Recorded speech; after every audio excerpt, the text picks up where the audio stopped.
Hi అండి, ఉద్దివడ ఎలా prepare చేసుకోవాలో చూద్దాం. ఒక గ్లాస్ ఉద్దిపప్పు తీసుకొని వాటర్ వేసుకొని 7-8 గంటలు నానబెట్టుకోవాలి.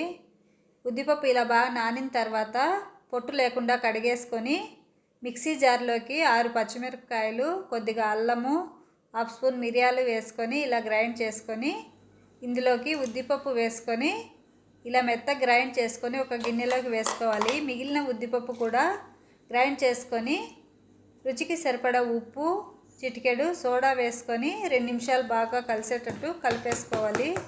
ఇప్పుడు డీప్ ఫ్రైకి సరిపడా ఆయిల్ పెట్టుకొని ఆయిల్ వేడైన తర్వాత ఒక పేపర్ తీసుకొని కొద్దిగా వాటర్తో తడి చేసుకొని పిండి తీసుకొని ఇలా రౌండ్గా చేసుకొని ఒక్కొక్కటి ఆయిల్లో వేసేసుకోవాలి. కొద్దిగా కాలిన తర్వాత తిప్పుకొని 2 వైపులా బాగా రెడ్ కాలిన తర్వాత తీసేసుకోవాలి. ఉద్దివడలు పచ్చడి, కారం, సాంబార్తో తింటే చాలా బాగుంటాయి. Thank you for watching.